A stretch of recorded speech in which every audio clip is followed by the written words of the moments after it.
Good afternoon, everyone, and thank you for joining us for today's media event. Initially, each attendee will be muted. After the presentation, please use the raise hand feature to ask a question. Can you all hear me? Shake your head. Okay. Initially, each attendee will be muted. After the presentation, please use the raise hand feature to ask a question. On the computer, the raise hand button is located at the bottom of the participants list. If you're calling in, press *9. When it's your turn, we will unmute you and ask you to proceed. You may also type your questions into the chat box. We will take one question from each member of the media, and follow-up questions may be emailed to the Office of Communications. We will not have a Spanish language portion of today's briefing. You have our permission to record if you're able to do so, and we will have a copy of the recording available upon request. On today's panel, we have Joanne Rupiper, Director of Clinical Services here at the Health District, Dr. Court Loaf, Acting Chief Medical Officer here at the Health District, and Chief Greg Castle, Incident Commander for our Incident Management Team. We will now begin with Chief Castle. Thank you. Good afternoon, everybody. I'm going to read you some statistics and information, and then I will introduce the rest of the panel. So as of March 3rd, 2021, there have been 489,600 COVID-19 vaccines administered in Clark County. 325,120 of those are first dose, 164,480 are second doses. Eligibility was expanded this week to include all the remaining categories in the frontline community support group and to the frontline supply chain and logistics group. In addition to people in these occupation categories, groups currently eligible to receive vaccine include people 65 years of age and older, healthcare workers, and those in public safety and security frontline group. Beginning next Tuesday, hours of operation will be expanded at Health District COVID-19 vaccination sites. The Health District's 280 Decatur Clinic reserves appointments for people 70 years of age and older and those with mobility issues. This clinic will now have appointments starting at 7 a.m. The Las Vegas Convention Center site and Cashman Center hours of operations will also expand, with the last appointments now available at 5:30 for the Convention Center and 6 p.m. for the Cashman site. They both begin at 8 o'clock in the morning. The Southern Nevada Health District has not received its first shipment of the Janssen vaccine. This is the one that's known as being called the Johnson & Johnson. It's important to note that Janssen is the pharmaceutical company manufacturing the vaccine and is owned by Johnson & Johnson. When people begin receiving this vaccine, their vaccine card will read Janssen and not Johnson & Johnson. The Health District will refer to the vaccine as Janssen following guidance from the Centers for Disease Control and Prevention and the Food and Drug Administration. For the sites of current Health District and partner clinics, visit our website at www.snhd.info/COVID. And now I'd like to introduce Dr. Court Loaf, Acting Chief Medical Officer, and Jennifer Rupiper, Chief Administrative Nurse from the Southern Nevada Health District. Thank you, Chief Castle, and good afternoon, everybody. I'm going to first direct my points to the new Janssen vaccine, and then talk about the importance of second dose vaccine for both the Pfizer and Moderna vaccines. So in regards to the Janssen vaccine, this is a vaccine that has been proven to be very safe and highly effective for preventing serious illness and hospitalizations, in addition to preventing illness. The data for this vaccine is not comparable to other vaccines. Vaccines can only be compared in head-to-head clinical trials, which did not occur. The Janssen vaccine was found to be 89% effective at preventing severe disease, and in trial, 100% effective at preventing death. All of the authorized vaccines are more than 50% effective in preventing COVID-19 infection. A vaccine with at least 50% efficacy is found to have a significant impact on disease, both for the individual receiving that vaccine, as well as at the community level. Of note is that the Janssen vaccine can be a good option for those individuals and groups that may not come back for a second dose. Again, the important differentiation between the Janssen vaccine and the other two vaccines we currently have is that the Janssen vaccine is a single dose vaccine, whereas the other two that we currently have are require two doses. Now, the decisions on how best to use the Janssen vaccine will be based on how many doses will be available to us and the allotments that we actually receive. What is most important, however, is that we can't emphasize enough is that all three vaccines that are currently authorized for use have been found to be safe and effective. The best vaccine for someone to get is the one that is available to them. Now, a little bit about the importance of second doses for both the Moderna and Pfizer vaccine. If people do get the Pfizer or the Moderna vaccine, it is very important for them to get their second dose within the recommended timeframes and to receive the vaccine that was given to them for the first dose. So in other words, if your first dose was a Pfizer vaccine, you need to get your second dose with the same vaccine. The first dose of the vaccine starts building protection from the virus that causes COVID-19. The second dose is needed to get the most protection the vaccine has to offer. Where there has been information that first doses can provide a higher level of protection, there is yet not enough information to say how long that protection will last without the second dose. People may also be hesitant to get the second dose of the vaccine because they hear the side effects may be more pronounced. Some people do experience more side effects after the second shot. However, these are normal signs that your body is building an immune response against the virus. The most commonly reported side effects include pain at the injection site, fever, chills, tiredness, or a headache, and these symptoms typically resolve within a day or two. And lastly, second dose appointments are available on our website for those who were vaccinated at one of our clinics, and we urge people to make an appointment if they have not done so already. Thank you.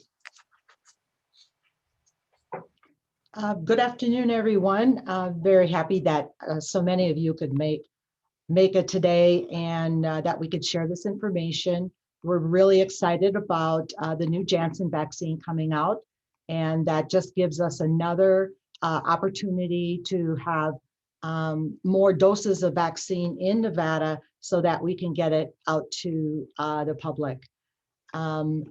If we have been having a couple of questions from providers, from healthcare providers, on how to get that vaccine to give it to their patients and individuals, and they can apply through the state. And we have on our website on the top where we have the landing page for the COVID vaccine, it says for healthcare providers. And if they go to that site, then they can find out how to apply for vaccine delivery. I think that's all I have, and we're really excited that we could also have we have a lot of appointments yet at Las Vegas Convention Center and Cashman. They're both doing first and second doses, and we do have a lot of availability, as well as a lot of our partners, UNLV, UMC, North Las Vegas. And so please take advantage of the appointments available at this point. Thank you. At this time, we will open it up for questions from the media. One question per person. Raise your hand and we will take them in the order received. Our first question today is from Jacqueline Schultz from Fox 5. Hi, everyone. Good afternoon. Got off the COVID-19 task force call, and they said within the next couple weeks, hospitality workers are going to be up, hopefully. And is there any plans to create another pop-up site like Encore, or direct them there, or have them go to the current mega sites that we do have? Any insight for that particular group would be appreciated. So this is Greg Castle with the incident management team at the Health District.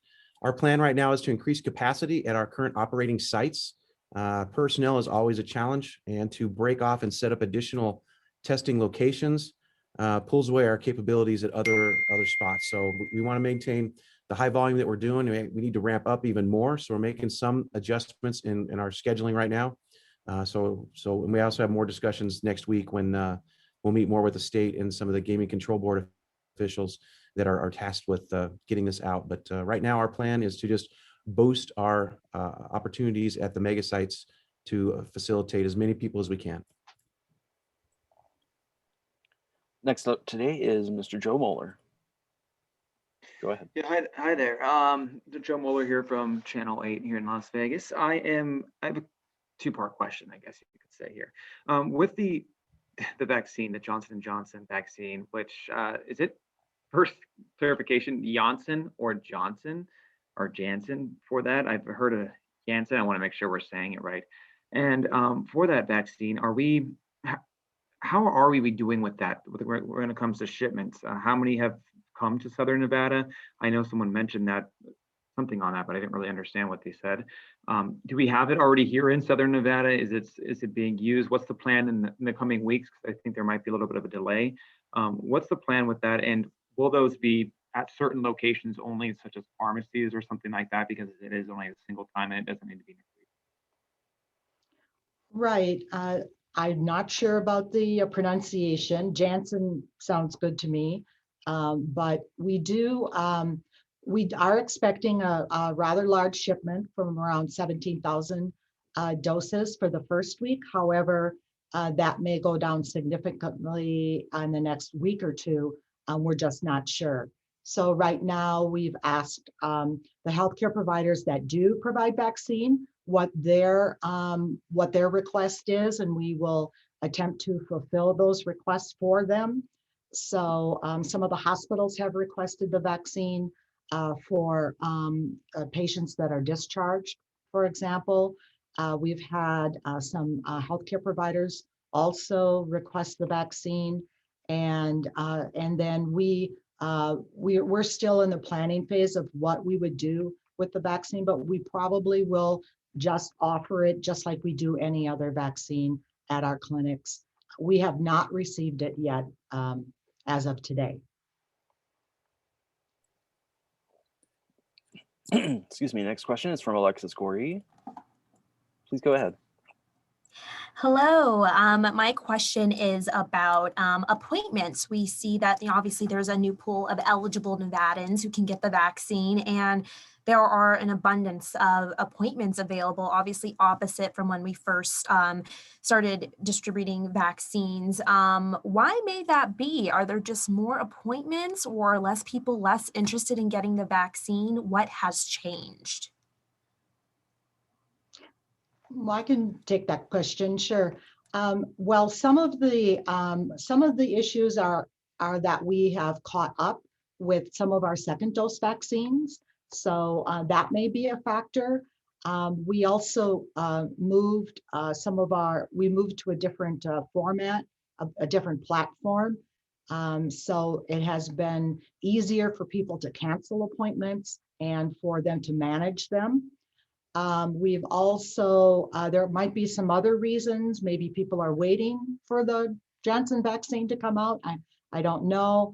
And we did open it up, and one of the considerations was that we had open appointments. So it could be a number of all those factors, but we're really hoping that people will really take advantage of the open appointments and and get in and get their vaccine.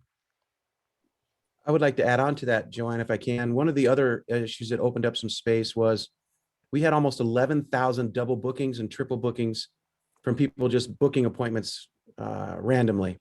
And our partners with FEMA that are in town, providing extra staffing and assistance to us, they made just under 11,000 phone calls over the last few weeks to make contact with these people and say, are you coming in for your shot? If you do need an appointment, and if you've got multiple appointments, let's cancel them. So they did a lot of hard work on the ground level there to clear up a lot of appointments and get people headed in the right direction. So all those factors that Joanne mentioned, plus that one, are the reason we have some more spaces open. Our next question today is from Michael Davidson.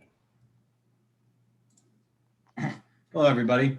The health district produces weekly vaccine reports, just capturing a bunch of different data about who is getting the vaccine, inventory, that sort of stuff. I just had a quick question about with the introduction of a new vaccine that is only 1 dose instead of 2 doses. How should we expect to see those reports be updated? I'm just wondering, for us giving that information to our readers, are there any big changes to those reports we should expect in this week or in the coming weeks because of the fact we've now got a 1-dose vaccine that's being administered alongside 2-dose vaccines?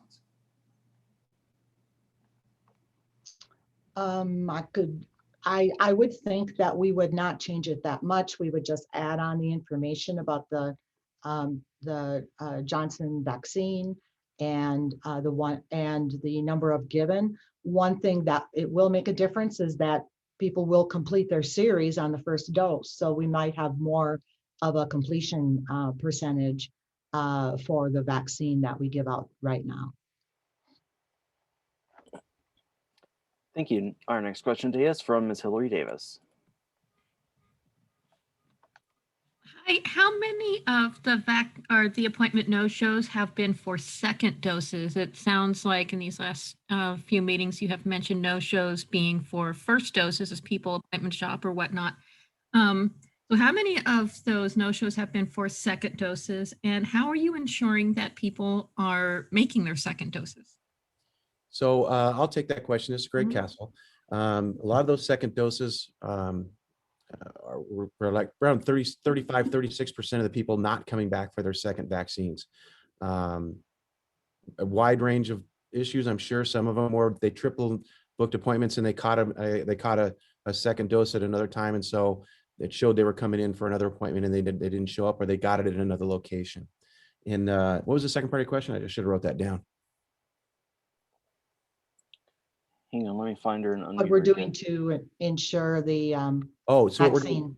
Yeah, so beginning Yes. over a month ago, we transitioned to a point technology-wise where we were able to schedule second appointments when you got your first appointment. So before that, we had some struggles with that, which caused us some issues. We've now resolved that. We're to the point we're at the 1 month mark right now. So everybody a month ago that got a first dose before they left the site, we're able to schedule their second appointment. So we've shored that up on our end, and we anticipate that solving some of those problems for us on both the scheduling and the people showing up. Our next question today is from Mary Hines.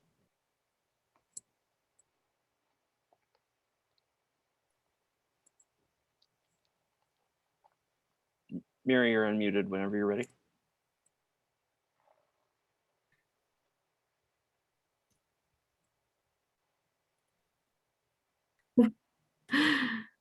Okay, can you hear me now? Mm-hmm. Thank you. What is your best estimate of how long it will take to get through the entire frontline supply chain and logistics group? 2 weeks, 2 months?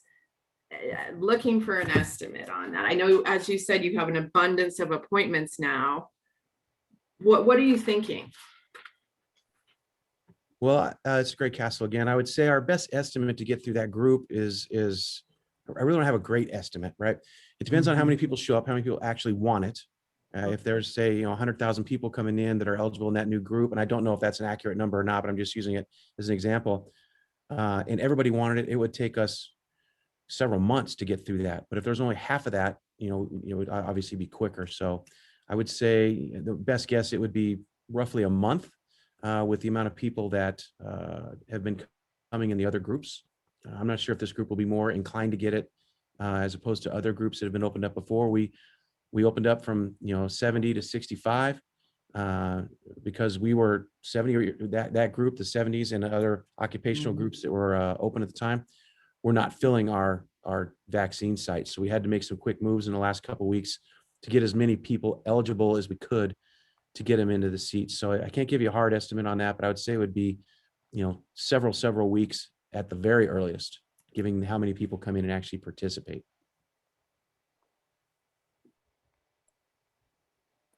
Okay, it looks like that's going to be the end of our questions today. Does anybody have anything before we wrap up?